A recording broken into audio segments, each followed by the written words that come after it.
Assalamualaikum warahmatullahi wabarakatuh. Innal hamdalillah nahmaduhu wa nasta'inuhu wa nastaghfiruh wa na'udzu billahi min shururi anfusina wa min sayyiati a'malina. May yahdihillahu fala mudilla lahu wa may yudlil fala hadiya lahu. Asyhadu an la ilaha illallah wahdahu la syarika lahu wa asyhadu anna Muhammadan 'abduhu wa rasuluhu la nabiyya ba'dahu. Allahumma sholli ala sayyidina Muhammad wa ala ali sayyidina Muhammad. Wa qala ta'ala fi kitabil karim wa huwa asdaqul qailin, ya ayyuhalladzina amanu taqullaha haqqa tuqatih wa la tamutunna illa wa antum muslimun. Amma ba'd. Alhamdulillah, jamaah salat maghrib dan isya yang insyaallah dimuliakan Allah Subhanahu wa taala. Pada malam hari ini kita melanjutkan lagi kajian kita, kajian Islam. Malam hari ini kita membahas tema tentang selalu taat kepada Allah dan Rasulnya, ya. Karena penting sekali kita mengingatkan diri kita khususnya agar selalu kita berada dalam keadaan taat pada Allah Subhanahu dan Rasulnya. Ya, karena apa? Karena terkadang seorang itu merasa bahwa dia mendapatkan cinta dari Allah Subhanahu wa taala dengan amal-amal yang mereka lakukan, dengan perbuatan yang mereka lakukan, tetapi terkadang dia tidak sadar, tidak tahu bahwa perbuatan yang dia lakukan justru dibenci oleh Allah Subhanahu wa taala. Wa 'asa an taqrabu syai'a wa huwa khairul lakum wa 'asa an tuhibbu syai'a wa huwa syarrul lakum wallahu ya'lamu wa antum la ta'lamun. Ya. Boleh jadi apa yang perbuatan yang kita lakukan itu baik, menurut kita baik, tetapi itu buruk di pandangan Allah. Boleh jadi juga perbuatan yang kita anggap buruk itu amat baik di hadapan Allah untuk kita. Sesungguhnya Allah Maha mengetahui dan kita tidak mengetahui. Artinya memang penting kita untuk mengetahui, mengkaji, memahami bagaimana ketaatan yang benar-benar mendapatkan kecintaan dari Allah Subhanahu wa taala dan Rasulnya. Contohnya banyak orang sampai 3 hari 3 malam puasa tidak berhenti-henti, ya. Karena apa? Alasan ingin mendapatkan ketaatan pada Allah Subhanahu wa taala, kecintaan dari Allah Subhanahu wa taala. Ada yang pergi ke gua bermalam sampai berhari-hari menjauhi dunia. Tujuannya untuk apa? Mendapatkan ketakwaan dari Allah Subhanahu wa taala, agar Allah cinta kepadanya. Ada yang tidak mau menikah dan lain sebagainya. Banyak perbuatan-perbuatan yang dilakukan oleh manusia yang cenderung mengikuti hawa nafsunya dalam menilai ketaatan pada Allah Subhanahu wa taala. Begitupun juga dalam menganggap bahwa perbuatannya sesuai dengan apa yang diinginkan oleh Allah. Padahal apa yang dia lakukan itu tidak berdasar, melainkan mengikuti hawa nafsunya semata. Apa yang mereka anggap baik, ya, itu dia lakukan. Apa yang menganggap buruk, maka dia tinggalkan. Makanya terkadang juga ada manusia yang menjalankan sholat Jumat saja, sholat fardu lain tidak dijalankan, ya. Atau ada juga yang melaksanakan sholat saja, kemudian puasa tidak melaksanakan, dan lain sebagainya.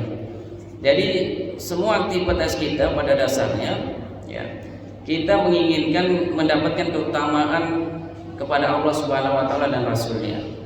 Maka dari itu keutamaan taat kepada Allah dan Rasulnya sallallahu alaihi wasallam, ya, itu tidak bisa kita dapatkan dengan cara berpikir kita sendiri, ya. Kita harus, ya, diantaranya mencari suasana, mencari teman yang baik yang mengingatkan kita kepada akhirat. Dengan adanya majelis ini setiap malam Jumat ada zikir-zikir, ada mengingat Allah, ada majelis ilmu membahas tentang Islam. Nah, itu salah satu jalan kita mendekatkan diri kita kepada keridhaan Allah Subhanahu wa taala. Karena kita selalu berusaha mengkondisikan diri kita.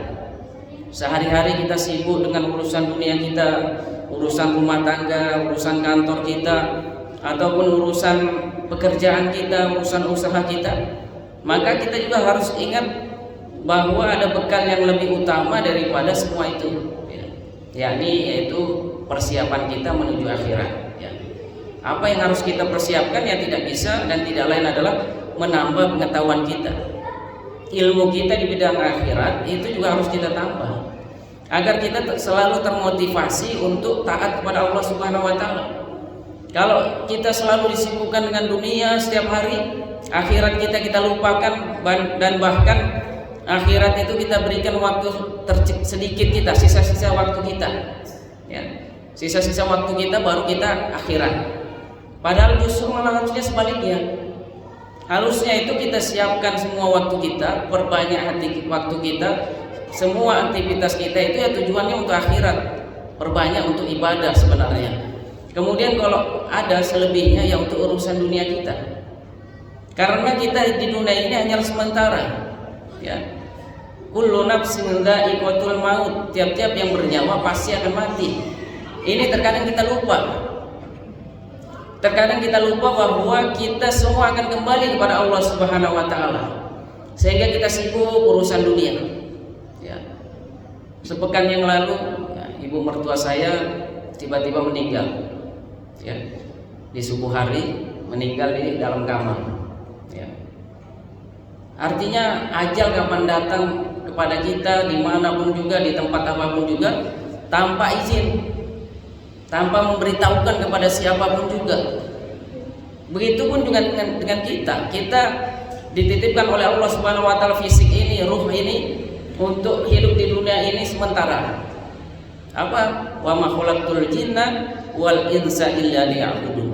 Dan tidaklah kami menciptakan jin dan manusia melainkan hanya untuk menyembah kepada Allah Subhanahu wa taala. Dari tujuan kita hidup di dunia ya bukan mengumpulkan harta sebanyak-banyaknya, ya bukan untuk kemewahan, kemegahan dunia, menumpukan nafsu, melampiaskan nafsu-nafsu kita, bukan demikian. Semua itu pada dasarnya adalah pelengkap-pelengkap kita di dalam dunia untuk kita mudah melaksanakan perintah Allah Subhanahu wa taala. Jadi kembali bahwa kita pun juga kapanpun dan dimanapun juga bisa datang ajal itu bisa melepas dari fisik kita, jasad kita. Malaikat maut bisa datang tiba-tiba kepada kita. Ya. Makanya alhamdulillah semoga kita selalu diberikan kemudahan, keistiqomahan menuntut ilmu, ya, menambah dan mengingat selalu kampung akhirat kita.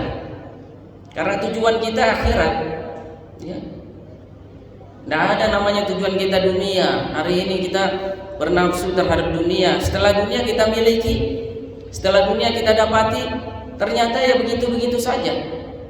Yang namanya makan ya sehari 3 kali. Yang namanya minum ya tidak bisa kita minum terlalu banyak. Ada cukupnya. Ya.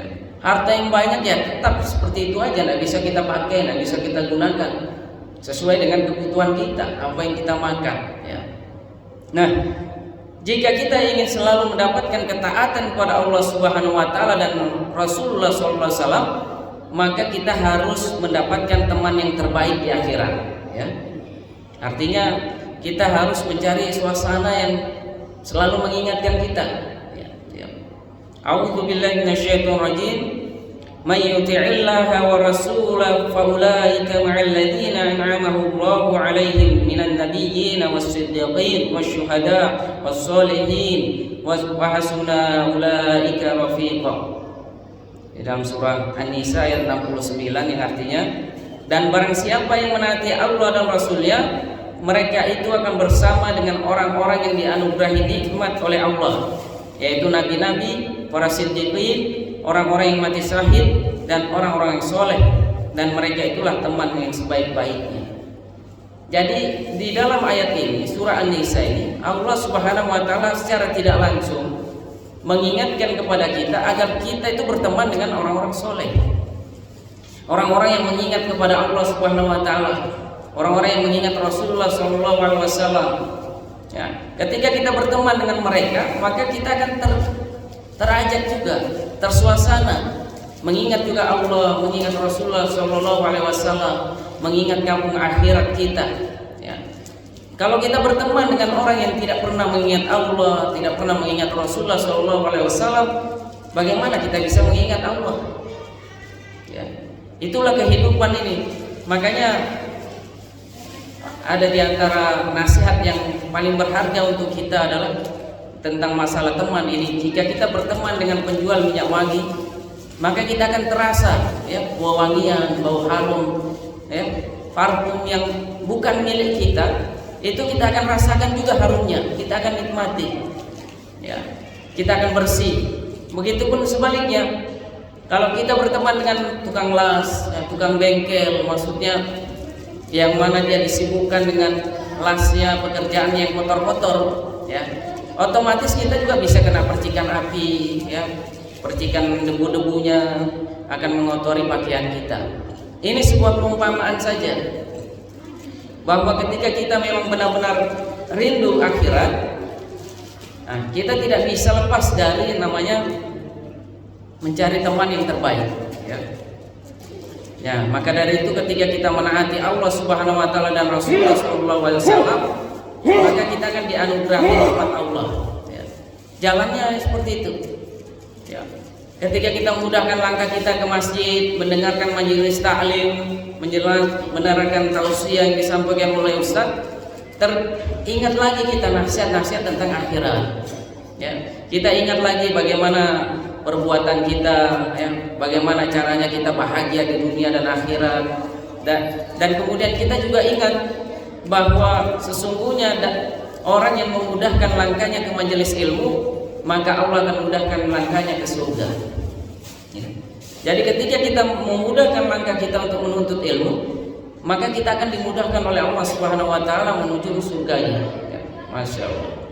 Kemudian juga Rasulullah SAW menjelaskan kepada kita bahwa orang yang duduk-duduk dalam majelis ilmu, maka dosa-dosanya akan digugurkan oleh Allah Subhanahu wa taala hingga selesainya majelis ilmu itu. Ya. Nah, kemudian juga ketika kita mencintai Allah dan Rasul-Nya, maka kita akan mendapatkan kemenangan yang besar. Tidak ada kemenangan apapun juga di dunia ini, kebahagiaan yang abadi, melainkan kita mendapatkan cinta dari Allah Subhanahu wa taala dan Rasulullah. Kita saja di dunia, kalau ada orang pembesar, ya, pejabat, apalagi kayak presiden, gubernur, bupati, wali kota, itu misalnya mencintai kita, suka kepada kita, ya, memberikan kita hadiah, bergembira ketika bertemu dengan kita, maka hati kita senang sekali, ya. Karena kita merasa orang yang terkaya, terpandang itu suka kepada kita, ya. Otomatis apa? Pasti kita akan mendapatkan percikan-percikan, ya, dari dunia, tanda petik. Kehidupan kita akan dibantu. Apalagi ketika kita benar-benar taat kepada Allah Subhanahu wa taala dan Rasul-Nya. Pemilik Allah Subhanahu wa taala yang menciptakan manusia, alam semesta dan kehidupan ini, ya. Di dalam surah An-Nisa ayat 13, a'udzubillahi minasyaitonir rajim. Tilka hududullahi wa may yuti'illaha wa rasulahu yudkhilhu jannatin tajri min tahtihal anhar khalidina fiha wa dzalikal fawzul 'adzim. Ya. Hukum-hukum tersebut itu adalah ketentuan dari Allah, ya. Barang siapa yang taat kepada Allah dan Rasul-Nya, niscaya Allah memasukkannya ke dalam surga yang mengalir di dalamnya sungai-sungai, sedang mereka kekal di dalamnya, dan itulah kemenangan yang besar. Jadi Allah menjelaskan, mengingatkan kepada kita, ya, ketika kita taat kepada Allah dan Rasul-Nya, pasti Allah akan masukkan kita ke dalam surga, ya. Surga yang luasnya seluas langit dan bumi, ya, kemudian di dalamnya semua kenikmatan, ya. Dan Allah jelaskan wa dzalikal fawzul 'adzim, dan itulah kemenangan yang besar, ya. Jadi kemenangan yang besar adalah ketika kita benar-benar menyerahkan hidup kita sepenuhnya hanya kepada Allah Subhanahu wa taala dan Rasulullah sallallahu alaihi wasallam. Ketika Allah Subhanahu wa taala memerintahkan sesuatu kepada kita, ya, maka tidak ada lagi tanya jawab, tidak ada lagi keluh kesah. Yang keluar hanyalah sami'na wa ata'na, ya, kita mendengar dan kita taat. Begitupun juga diperintahkan oleh Rasulullah sallallahu alaihi wasallam, ya, maka kita harus berusaha melaksanakannya. Karena semua apapun yang diperintahkan oleh Allah dan Rasul-Nya itu pasti membawa kenikmatan, keberkahan hidup kita, ya. Kita kalau hidup ini tidak mengikuti petunjuk Allah dan Rasulnya, maka kita tidak akan pernah bahagia dunia. Ya. Kemenangan akhirat tidak akan pernah kita dapatkan. Orang-orang kafir saja di barat sana sudah kita lihat dan pernah kita bahas bagaimana kehidupan mewah mereka dengan gemerlap dunia yang mereka miliki, tetapi mereka tidak memiliki kebahagiaan, ya. Karena mereka tidak cinta kepada Allah dan Rasulnya. Mereka hanya cinta dunia. Mereka menganggap bahwa dunia itu akan memberikan kebahagiaan baginya. Namun sebaliknya, setelah dunia mereka miliki, justru malah kehidupannya hancur, rusak. Contohnya, betapa banyak artis-artis barat, Eropa, Korea itu bunuh diri setelah karirnya naik. Setelah karirnya memuncak, ya, malah bunuh diri. Ya, artinya apa? Harta yang mereka cari selama ini yang sudah didapatkan bukannya memberikan kebahagiaan, memberikan ketenangan, tetapi melainkan membuat kegelisahan, stres yang tidak berhenti. Ya. Makanya tingkat stres di barat itu, di Eropa, ya, itu tidak terbendung. Ya. Tidak terbendung mereka karena mereka haus tidak terpenuhi, ya, kegelisahannya tidak pernah terselesaikan. Haus dunianya itu tidak pernah tercukupi, karena tidak ada yang namanya rasa cukup, rasa syukur bagi mereka tidak ada. Dan tujuan hidupnya adalah dunia dan dunia lagi. Itu pun juga kita, kalau orang-orang beriman sama kehidupannya seperti orang-orang barat, Eropa, tujuan hidupnya hanya dunia, maka kita diancam oleh Allah Subhanahu wa taala neraka yang sangat pedih. Ya, Allah sudah mengingatkan juga kepada kita, alhaakumut takatsur, hai orang-orang yang mengumpulkan harta, hatta zurtumul maqabir. Janganlah kamu berbuat demikian. Nanti setelah kita di alam kubur, baru kita tahu betapa dunia yang kita kejar selama-lama ini, kita tumpuk-tumpuk harta, itu tidak beri manfaat sedikit pun. Bahkan ketika kita sudah meninggal, kita sudah puluhan tahun bekerja untuk mendapatkan harta, kemudian kita meninggal, hasil jerih payah kita itu bukan untuk kita, untuk anak istri kita, ahli waris kita, ya. Sehingga apa yang kita korbankan untuk dunia, akhirat kita korbankan, ya, itu tidak ada artinya lagi bagi kita, ya. Kita hanya bersama dengan amal soleh kita dikubur dengan kain kafan yang menutupi aurat kita. Bagaimana nanti selanjutnya di alam kubur nasib kita, ya. Sanak saudara kita, anak-anak kita, istri kita, mungkin sehari, 2 hari, 3 hari, 7 hari, 40 hari itu masih mengingat kita. Tapi bagaimana kalau sudah setahun, 2 tahun, 3 tahun, apakah mereka masih memikirkan kita? Ya. Jadi harta yang kita kejar selama puluhan tahun susah payah, ya, mereka yang nikmati, kita tidak tahu harta itu digunakan untuk apa nanti kelak. Hasil keringat kita, banting tulang kita, apakah digunakan untuk amal soleh ataukah sebaliknya? Kita tidak tahu. Jadi selagi kita masih hidup, ya, masih kita memiliki harta, jangan lupa untuk perbanyak infak kita, ya, menasihati keluarga kita, ya, istri kita, anak-anak kita untuk mudah melakukan sedekah, ya. Karena harta tadi itu banyak orang tertipu dengan harta, ya. Setelah dia meninggal, harta yang begitu banyak yang dia inginkan, dia iming-imingkan, hayal-hayali, itu tidak tercapai, ya. Jadi ketika kita cinta kepada Allah dan Rasulnya, nah itu akan memberikan kita introspeksi diri, nasihat yang sangat luar biasa, bahwa sesungguhnya hidup kita di dunia ini hanya sementara. Allah Subhanahu wa taala berfirman dalam surah Al-Ahzab ayat 70 sampai 71, a'udzubillahi minasyaitonir rajim. Ya ayyuhalladzina amanu taqullaha wa qulu qawlan sadida yuslih lakum a'malakum wa yaghfir lakum dhunubakum wa may yuti'illaha wa rasulahu faqad faza fawzan 'azima. Hai orang-orang yang beriman, bertakwalah kamu kepada Allah dan katakan perkataan yang benar, niscaya Allah akan memperbaiki bagimu amalan-amalanmu dan mengampuni bagimu dosa-dosamu, dan barang siapa menaati Allah dan Rasulnya maka sesungguhnya ia telah mendapatkan kemenangan yang besar. Jadi Allah Subhanahu wa taala menyeru kepada kita, wahai orang-orang yang beriman, ya ayyuhalladzina amanu, ya, ittaqillaha, ya, wahai orang-orang yang beriman, bertakwalah kamu kepada Allah. Ya. Yang namanya takwa itu ulama sudah mendefinisikan, takwa itu adalah melaksanakan semua perintah Allah dan menjauhi semua larangannya. Simpel sekali. Ya. Artinya kemana-mana kita harus tahu apakah ini perintah Allah, apakah ini larangan, apakah Allah mencintai perbuatan ini ataukah membencinya. Jangan sampai kita melaksanakan perbuatan, amal perbuatan, muamalah, sesuatu yang dibenci oleh Allah dan Rasulnya. Ya.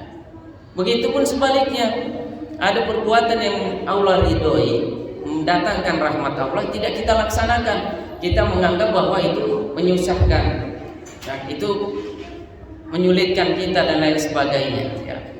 Maka ketika kita beriman kepada Allah dan bertawakal, bertakwa sebenar-benarnya takwa, berjalannya waktu Allah akan perbaiki amal-amal kita. Ya.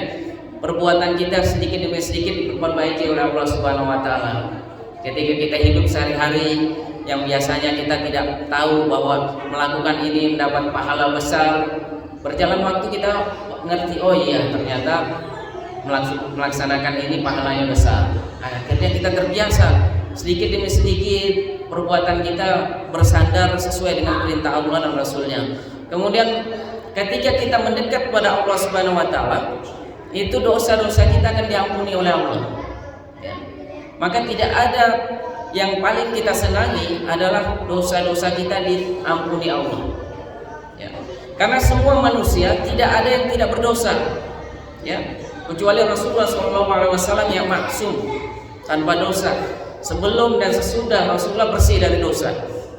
Perbuatan Rasulullah sama sekali tidak ada dosanya. Langsung ketika Rasulullah mau melakukan sesuatu, itu langsung ditegur oleh Allah, atau Allah mengutus malaikat Jibril untuk menegurnya. Ya, contohnya, pernah satu ketika Rasulullah SAW mengharamkan madu untuk dirinya. Ya, jadi Rasulullah mengharamkan madu untuk dirinya. Ya, karena ada salah satu istri Rasulullah SAW itu memberikan madu kepada Rasulullah SAW, sehingga hal ini membuat cemburu istrinya yang lain, Aisyah radhiyallahu anha.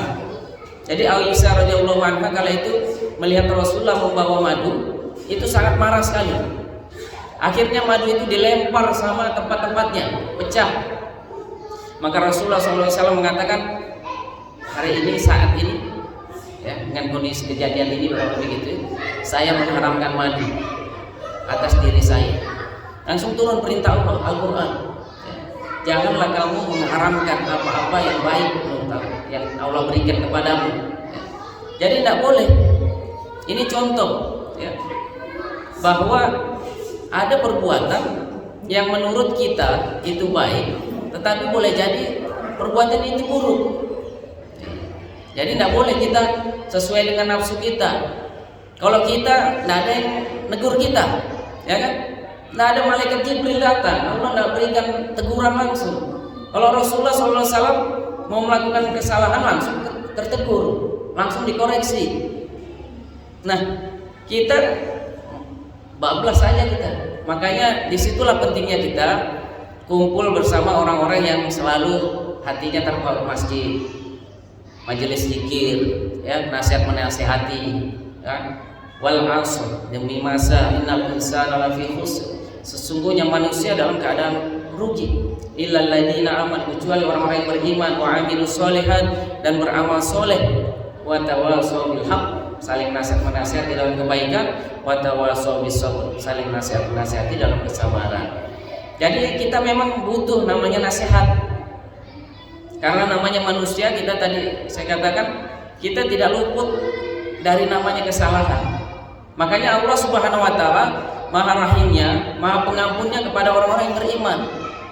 Ketika orang-orang yang beriman melakukan kemaksiatan dosa, dia sadar, dia mohon ampun pada Allah Subhanahu wa taala, Rabbighfirli ya Allah ampunilah saya, maka Allah akan mengampuni dosa-dosa kita.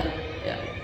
Maka dari itu dengan kita ikut taklim, mengaji, ya, mengingat kita agar tujuan hidup kita adalah akhirat. Ya. Di dalam surah Al-Imran Allah Subhanahu wa taala berfirman ayat 185, A'udzubillahi minasyaitonir rajim. Kullu nafsin dha'iqatul maut wa innama tuwaffawna ujurakum yaumal qiyamah. Faman zuhziha 'anil nar wa udkhilal jannah faqad faza wa mal hayatud dunya illa mata'ul ghurur. Tiap-tiap yang berjiwa akan merasakan mati, dan sesungguhnya pada hari kiamat sajalah disempurnakan pahala. Barang siapa dijauhkan dari neraka dan dimasukkan ke dalam surga, maka sungguh ia telah beruntung. Kehidupan dunia itu tidak lain hanyalah kesenangan yang memperdayakan. Ya. Jadi Allah Subhanahu wa taala mengingatkan kepada kita, ya, kamu itu pasti akan mati, kurang lebihnya gitu ya. Kullu nafsin ya dha'iqatul maut, tiap-tiap yang bernyawa pasti akan mati. Tunjuklah diri kita masing-masing. Kadang kita lupa, ya, saya ini akan mati. Maka jangan sampai ketika kita bermaksiat, ketika kita lalai, ketika kita lupa zikir, ketika menunda-nunda kebaikan, kematian itu datang. Ya. Hayya 'alas shalah, masih sibuk dengan anaknya, masih sibuk dengan istrinya, masih sibuk dengan cucunya, masih sibuk dengan bisnisnya. Ya. Padahal ketika panggilan Allah Subhanahu wa taala itu dipenuhi, maka rezekinya akan disempurnakan oleh Allah. Maka tinggalkanlah urusan dunia, pergilah mendekat, melaksanakan ibadah Allah, menyembah Allah, melaksanakan perintah Allah, mendirikan sholat. Ya, karena kita bisa jadi ketika kita menunda-nunda, dan tidak sedikit ini, banyak sekali, ya. Ketika adzan berkumandang, ada sipulan meninggal, sipulan meninggal, sipulan meninggal. Artinya kematian bisa datang dengan cepat, ya, tidak kita sadari. Ya. Maka ketika kita berusaha untuk kembali melaksanakan perintah Allah Subhanahu wa taala, maka Allah akan menyempurnakan pahala kita. Ya. Artinya dosa-dosa kita diampuni. Ya, bayangkan coba, kalau kita ke masjid, itu ada dua keutamaan, diantaranya kita mendapatkan langsung dari Allah. Pertama, dosa kita diampuni, ya, dosa-dosa kita. Kemudian yang kedua adalah derajat kita diangkat di sisi Allah Subhanahu wa taala. Ya. Sampai kita ke masjid, sholat berjamaah lagi. Ya. Sholat berjamaah itu sunnah Rasulullah SAW. Ya. Ini suatu keutamaan yang sangat luar biasa. Sampai ada hadis Rasulullah SAW yang mengingatkan kepada kita bahwa kelak di padang mahsyar, ketika tidak ada lagi pertolongan melainkan pertolongan dari Allah Subhanahu wa taala, ya, ada beberapa hal yang bisa menolong amal-amal kita. Di antaranya adalah orang yang hatinya terpaut masjid. Nah, ini jangan lupa. Kalau hati kita terpaut selalu dengan masjid, cinta masjid, ya artinya kita itu cinta sholat berjamaah, ya. Kalau ingat masjid, ya ingat sholat berjamaah, zikir, ya. Maka Allah akan berikan perlindungan di padang mahsyar. Tidak ada pertolongan apapun juga selain amal-amal kita. Selagi kita dunia, ya, selagi kita di dunia ini, maka jangan pernah untuk tidak melaksanakan sholat berjamaah di masjid. Ya. Ini penting sekali. Ya. Kemudian setelah kita mampu melaksanakan berbagai macam perintah-perintah Allah Subhanahu wa taala, ya, maka insya Allah kita akan dijauhkan dari neraka. Ya. Kemudian Allah Subhanahu wa taala akan memasukkan kita ke dalam surganya. Ya. Ya. Maka tidak ada keberuntungan melainkan dapatkan surganya Allah Subhanahu wa taala. Itulah yang dinamakan, ya, kenikmatan yang abadi, fawzul azim, ya. Kesenangan dunia itu hanyalah sementara, ya. Jangan sampai kita masih berangan-angan. Ya, ini ibaratnya seperti seorang yang sedang membangun suatu proyek. Ya, dia berangan-angan. Setelah proyeknya selesai, maka berbagai macam kenikmatan dia dapati. Ternyata proyeknya belum selesai, dia sudah meninggal. Artinya proyek yang di planning, yang direncanakan, tidak terselesaikan, kemudian iming-iming dunia yang akan dia dapati itu tidak tercapai, karena dia lupa ya bahwa ajal itu tidak mengenal tempat, tidak mengenal situasi ya. Kapanpun bisa datang dan menghampiri kita. Nah, ketika kita mencintai Allah dan Rasulnya, maka kita akan mendapatkan petunjuk. Allah akan memberikan petunjuk kepada kita ketika kita benar-benar ingin mendapat petunjuk itu. Ya. Makanya di antara fardu wajib ya, di dalam sholat kita tidak boleh kita tidak membacanya adalah suratul Fatihah. Di antara suratul Fatihah itu adalah keinginan kita, Allah ingin memberikan kepada kita agar kita itu selalu meminta petunjuk. Ihdinas siratal mustaqim, tunjukkanlah kami jalan yang lurus ya. Makanya Allah Subhanahu wa taala juga jelaskan di dalam surah An-Nur ayat 54, A'udzubillahi minasyaitonir rajim. Qul atii'ullaha wa atii'ur rasul fa in tawallaw fa inna ma 'alaihi ma humila wa 'alaikum ma humiltu wa in tuti'uhu tahtadu wa ma 'ala rasuli fa illal balaghul mubin. Katakanlah, taat pada Allah dan taatlah kepada Rasul, dan jika kamu berpaling maka sungguhnya kewajiban Rasul itu adalah apa yang dibebankan kepadanya, dan kewajiban kamu sekalian adalah semata-mata apa yang dibebankan kepadamu. Dan jika kamu taat kepadanya, niscaya kamu mendapat petunjuk, dan tidak lain kewajiban Rasul itu melainkan menyampaikan amanat dengan terang ya. Jadi kalau kita beriman kepada Allah Subhanahu wa taala, maka wajib taat kepada Rasul ya. Makanya sangat aneh kalau ada orang agama baru dia bawa, dia mengatakan saya telah mendapatkan wahyu sama seperti Rasul. Bagaimana mungkin? Karena Rasulullah SAW itu adalah khatamun anbiya, penutup para nabi dan rasul ya. Tidak mungkin Allah mengutus malaikat Jibril memberikan wahyu lagi, itu sudah tidak mungkin.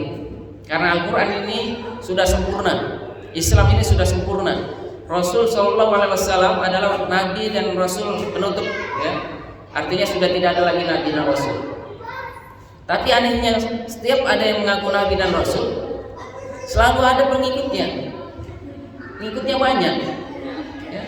Ini artinya adalah kita sebagai umat Islam ini kurang amar ma'ruf nahi munkar, saling nasihati ya. Kenapa? Karena masih ada saja yang mengikuti sesat ajaran seperti itu ya. Jadi setelah Rasul SAW tidak ada lagi nabi, wajib kita taat kepada nabi, kepada Rasul, semua hal ya. Semua kewajiban kita, perbuatan kita ya. Karena hukum asal perbuatan itu adalah terikat hukum syarat ya. Karena tidak akan pernah kita sempurna masuk Islam kalau tidak mengikuti contoh Rasulullah SAW. Itu satu paket. Wa aqimus sholat wa atuz zakat, dirikanlah sholat.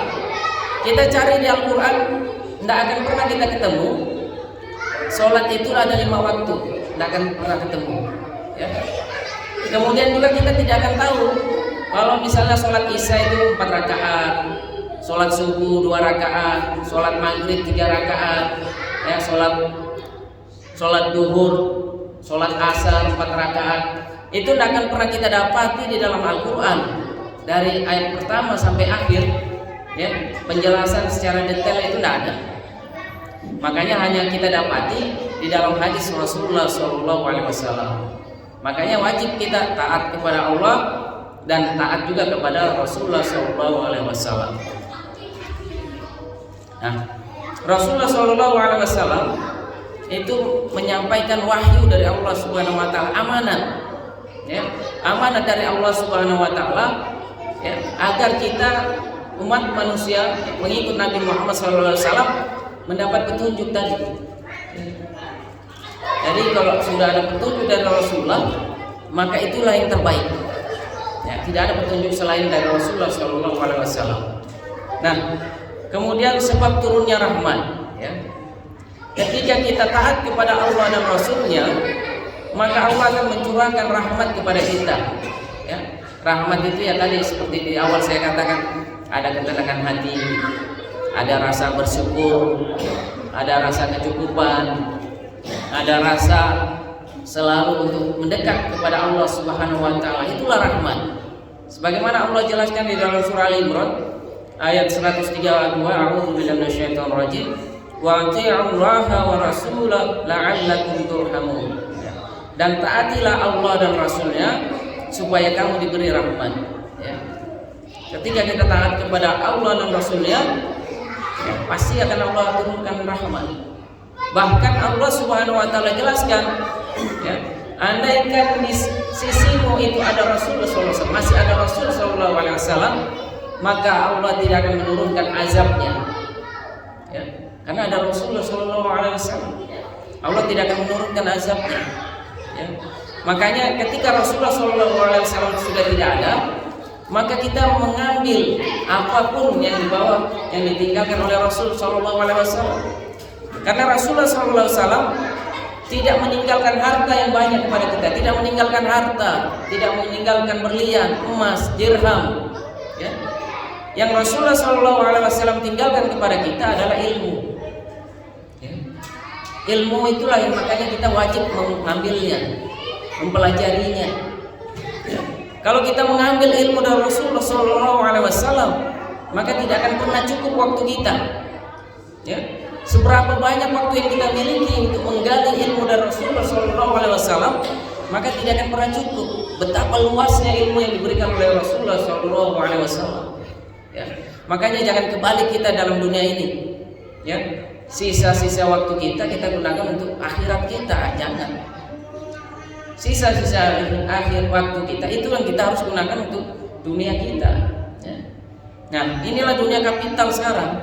Kapitalisme ini membuat pola pikir kita itu berubah. Ya. Namanya kapitalisme.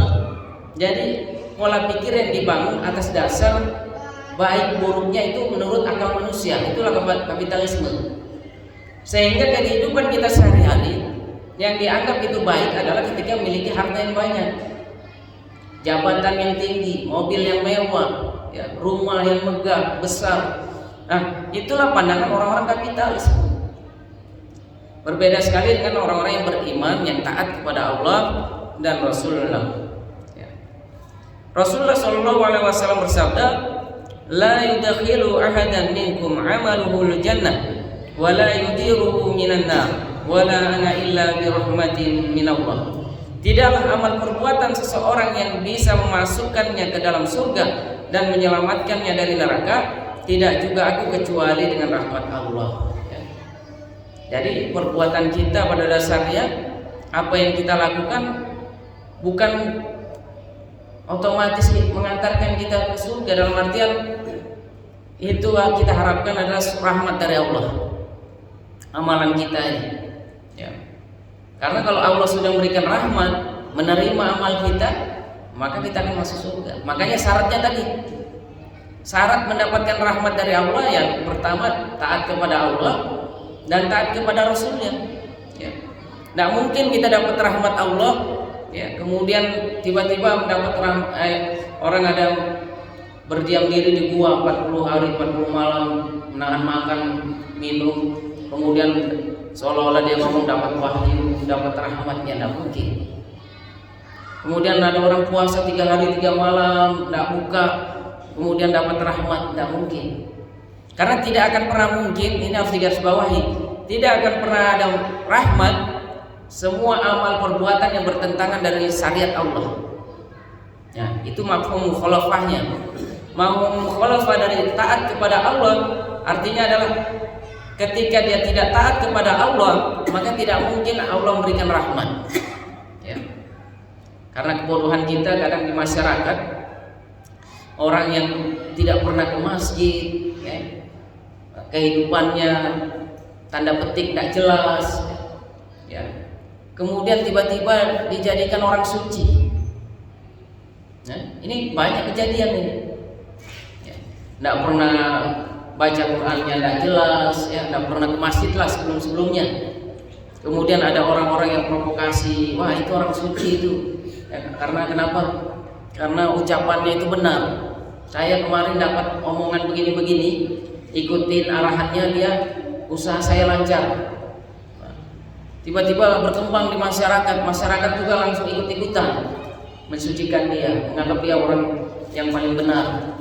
Ya, banyak di Sangatta juga mungkin pernah ada ya, dianggap orang yang paling benar, dia disucikan, sampai-sampai naudzubillah dia banyak dosa-dosa kemaksiatan yang dia lakukan, ya pengikutnya diam saja. Jadi intinya ketika perbuatan itu melanggar perintah Allah dan Rasulnya, maka jangan pernah berharap ada rahmat.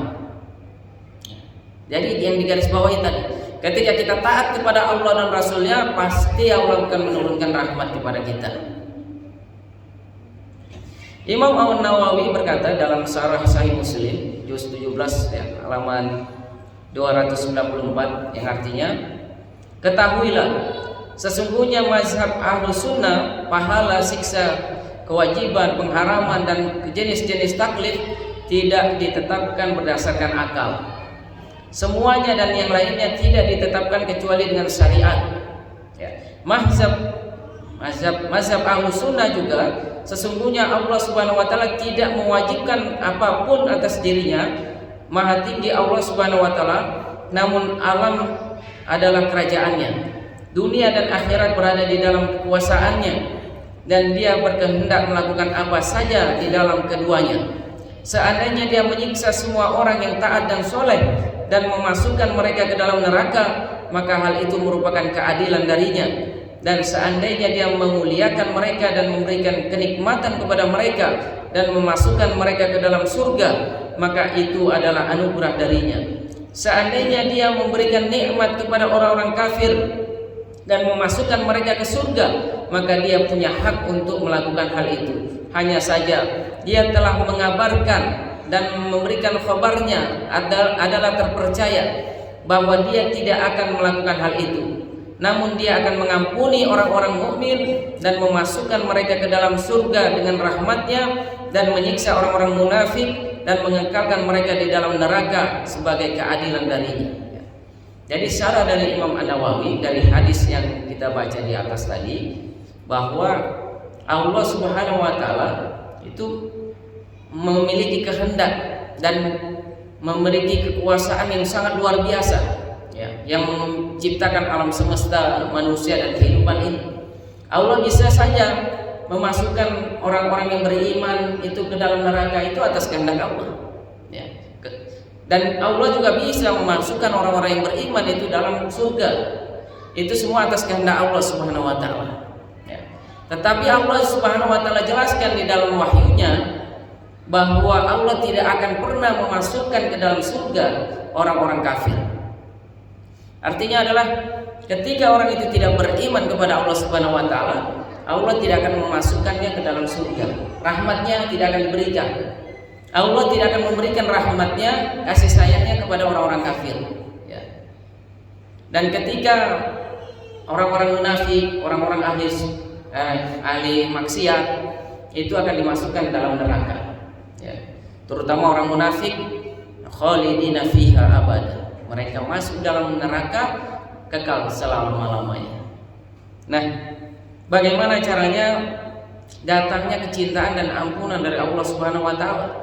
Ya, Allah Subhanahu wa taala juga jelaskan agar kita itu mendapatkan cinta dari Allah, ya, dan mendapatkan pengampunan dan kasih sayang darinya, ya. Di dalam surah Al-Imran ayat 31, a'udzubillahi minasyaitonir rajim. Qul in kuntum tuhibbunallaha fattabi'uni yuhibbukumullah wa yaghfir lakum dzunubakum wallahu ghafurur rahim. Katakanlah, jika kamu benar-benar mencintai Allah, ikutilah aku. Niscaya Allah mengasihi dan mengampuni dosa-dosamu. Allah Maha Pengampun lagi Maha Penyayang. Nah, kalau kita mau cinta kepada Allah, syaratnya satu, harus cinta kepada Rasulullah SAW. Cinta kepada Rasulullah SAW itu adalah dengan melaksanakan apa yang diperintahkan oleh Rasulullah SAW. Karena Rasulullah sebagai pengemban amanah wahyu, menyampaikan wahyu dari Allah kepada umatnya, ya. Ada yang wajib, itu sudah harus dilaksanakan, ini wajib. ada yang sunnah.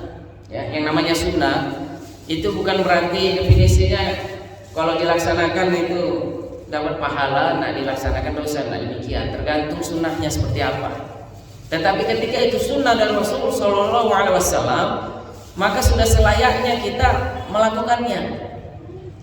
Karena namanya orang cinta kepada seseorang, dia akan mencoba-coba mengikuti gaya hidup orang yang dia cintai. Ya.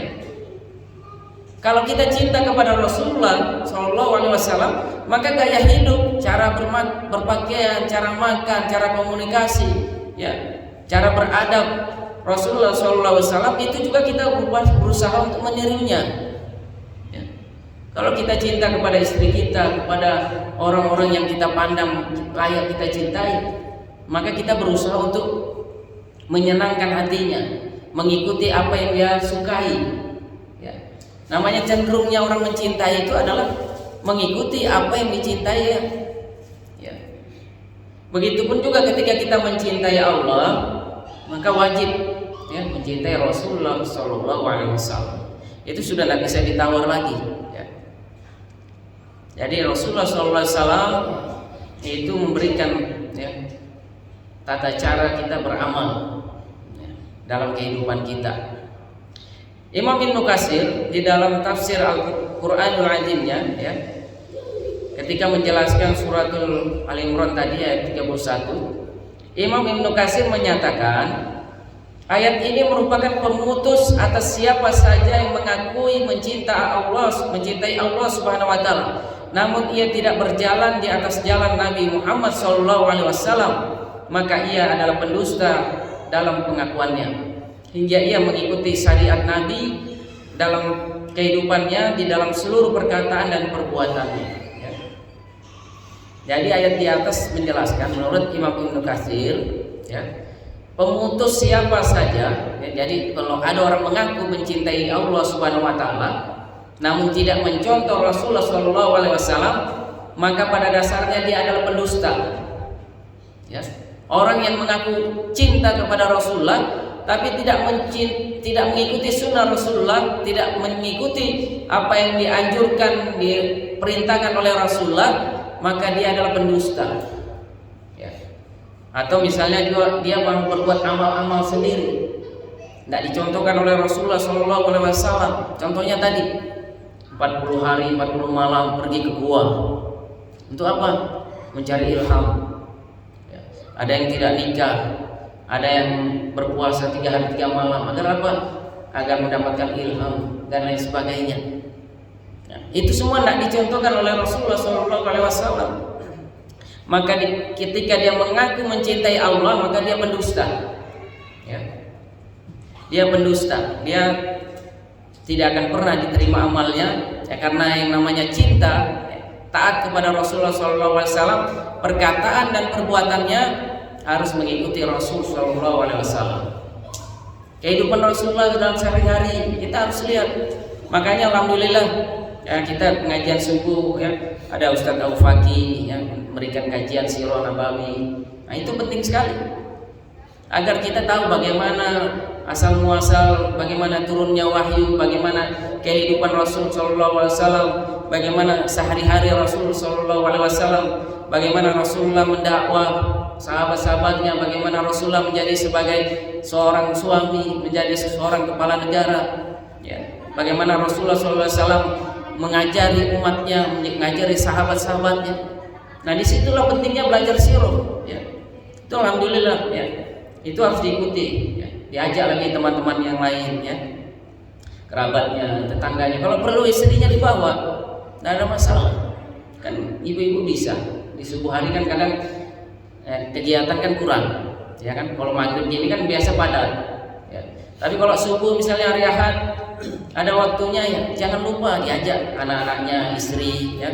Penting sekali karena mempelajari sirah Rasul Sallallahu Alaihi Wasallam itu sama dengan mempelajari hadis, karena di situ ada perkataan Rasulullah, di situ ada perbuatan Rasulullah Sallallahu Alaihi Wasallam, ya. Jangan sampai dilewatkan, ya. Sayang sekali, ya. Saya kadang kalau hari Ahad itu tidak bisa ikut karena saya ngisi pengajian. Makanya saya hari Ahad itu tiba-tiba keluar ikut sebentar, karena Ahad itu juga saya ngisi pengajian di luar. Ya, jadi kadang saya berpesan ya pada bapak-bapak semua di sini, jangan lupa ya anak-anak istrinya diajak, itu penting sekali. Ya. Jadi belajar sirah nabawiyah itu sangat luar biasa, menambah pemahaman kita, pengetahuan kita, dan menumbuhkan rasa cinta kita kepada Rasulullah SAW. Ya. Yang namanya orang cinta kepada seseorang itu kalau disebut-sebut terus namanya, diulang-ulang terus namanya, itu semakin senang dia. Ya, semakin senang. Bagaimana coba ya, mungkin bapak-bapak, ibu-ibu yang pernah masih muda, itu kalau misalnya ada seorang wanita yang ditaksir, misalnya khusus sebagai bapak-bapak yang muda waktu masih muda, disebut namanya aja sudah si fulana, wah sudah langsung di hatinya sudah mekar-mekar, ya kan? Bagaimana, pokoknya indah-indah lah. Begitupun juga dengan kajian sirah nabawiyah, itu akan menanamkan kecintaan kita, semakin kita rindu kepada Rasulullah SAW.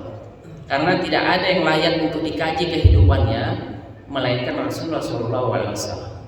Ngapain kita coba lihat di sekolah-sekolah sibuk mengkaji geografi Karl Marx, geografi Aristoteles, geografi John Locke, geografi, semua biografi pemikir Barat. Untuk apa?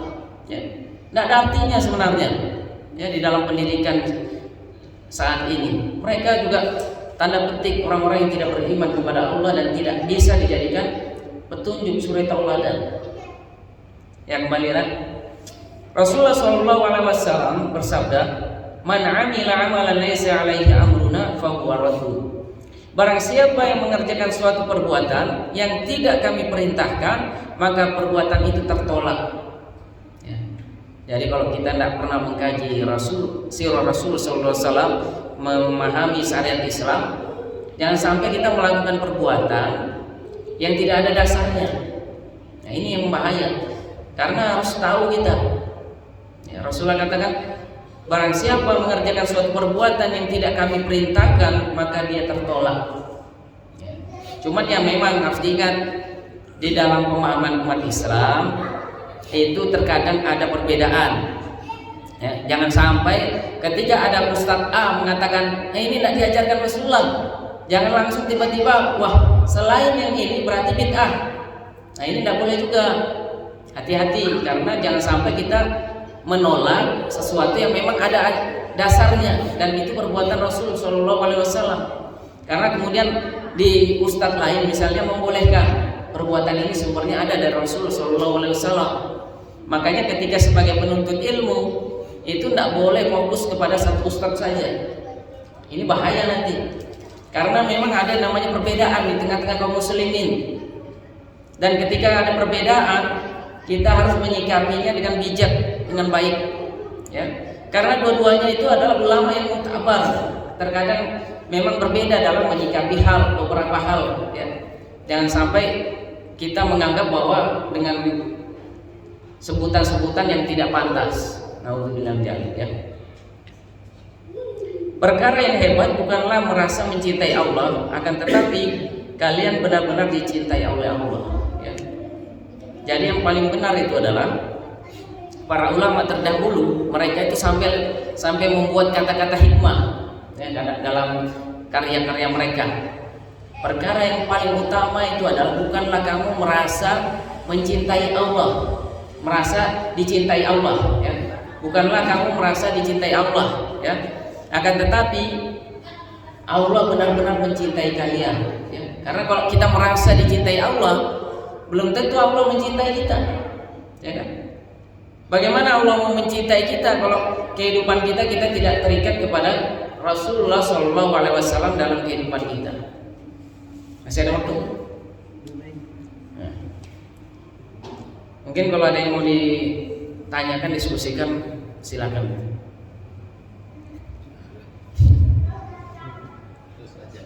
Lanjut sebentar ya, kan masih ada waktu ya. Satu ayat ini ya. Allah Subhanahu wa taala berfirman dalam surah Al-Ahzab ayat 36 yang artinya, dan tidaklah patut bagi laki-laki yang mukmin dan tidak pula bagi perempuan yang mukmin apabila Allah dan Rasulnya telah menetapkan suatu ketetapan, akan ada bagi mereka pilihan yang lain tentang urusan mereka. Dan barang siapa yang mendurhakai Allah dan Rasulnya, maka sesungguhnya dia telah sesat yang nyata. Ya, jadi ini penutupnya, bahwa namanya orang beriman, apakah laki-laki maupun perempuan, ketika Allah dan Rasulnya sudah memberikan ketetapan, maka tidak boleh ada pilihan yang lain, ya, tidak boleh. Karena ketika kita mengambil pilihan yang lain, apa yang telah ditetapkan oleh Allah dan Rasulnya, maka pilihan itu adalah pilihan yang sesat. Hati-hati, ya. Maka itu akan menjerumuskan kita kepada neraka jahanam.